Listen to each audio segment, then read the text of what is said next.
ദേശീയ വൈദ്യുതി സുരക്ഷാ വാരാചരണത്തിന്റെ ഭാഗമായി കെഎസ്ഇബി കുഴൽമന്നം സബ് ഡിവിഷന്റെ ആഭിമുഖ്യത്തിൽ വൈദ്യുതി സുരക്ഷാ ബോധവൽക്കരണ ക്ലാസ് സംഘടിപ്പിച്ചു. കുത്തനൂർ ഹോമിയോ ഡിസ്പെൻസറി ഹാളിലാണ് പരിപാടി നടന്നത്.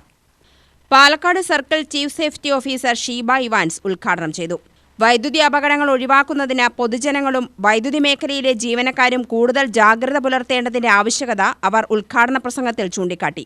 കെഎസ്ഇബി റിട്ട assistant executive engineer V Selvaraj വൈദ്യുതി സുരക്ഷയെക്കുറിച്ചുള്ള ബോധവൽക്കരണ ക്ലാസ് നയിച്ചു.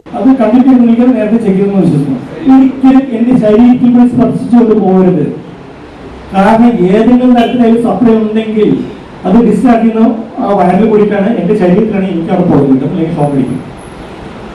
അപ്പോൾ സ്പൈക്ക് അടിച്ചത് എന്റെ ഫ്രണ്ടിൽ വരുന്ന രീതിയിൽ നിന്നുകൊണ്ട് മാത്രമേ ഹെൽപ്പ് ചെയ്യാം. അപ്പൊ എന്താണ് വയറ് ഫ്രണ്ടിലേക്ക് പോയിക്കിടുന്നത്. ഗാർഹിക വൈദ്യുതി സുരക്ഷ, ജോലിസ്ഥല സുരക്ഷ, മഴക്കാല മുൻകരുതലുകൾ, വൈദ്യുതി അപകടങ്ങൾ ഒഴിവാക്കുന്നതിനുള്ള മാർഗങ്ങൾ എന്നിവയെക്കുറിച്ച് അദ്ദേഹം വിശദീകരിച്ചു. കുഴൽമന്നം സബ് ഡിവിഷന് കീഴിലുള്ള 4 സെക്ഷൻ ഓഫീസുകളിൽ നിന്നുള്ള കോൺട്രാക്ടർമാരും ജീവനക്കാരും പരിപാടിയിൽ പങ്കെടുത്തു.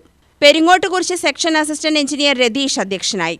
Kuzhalmannam section assistant engineer Prasad സ്വാഗതം പറഞ്ഞു. തുടർന്ന് നടന്ന 2ാം session Alathur division executive engineer CV Premraj ഉദ്ഘാടനം ചെയ്തു. സുരക്ഷാ സംസ്കാരം ഓരോ ജീവനക്കാരന്റെയും ദൈനംദിന പ്രവർത്തനത്തിന്റെ അവിഭാജ്യ ഘടകമാകേണ്ടതിന്റെ പ്രാധാന്യം അദ്ദേഹം ഉദ്ഘാടന പ്രസംഗത്തിൽ എടുത്തു പറഞ്ഞു. കുത്തനൂർ അസിസ്റ്റന്റ് എഞ്ചിനീയർ കനകദാസ് നന്ദി രേഖപ്പെടുത്തി. ദേശീയ വൈദ്യുതി സുരക്ഷാ വാരാചരണത്തിന്റെ ഭാഗമായി പൊതുജനങ്ങൾക്കും ജീവനക്കാർക്കും വേണ്ടിയുള്ള വിവിധ സുരക്ഷാ ബോധവൽക്കരണ പരിപാടികൾ തുടർന്നുള്ള ദിവസങ്ങളിലും സംഘടിപ്പിക്കുമെന്ന് അധികൃതർ അറിയിച്ചു.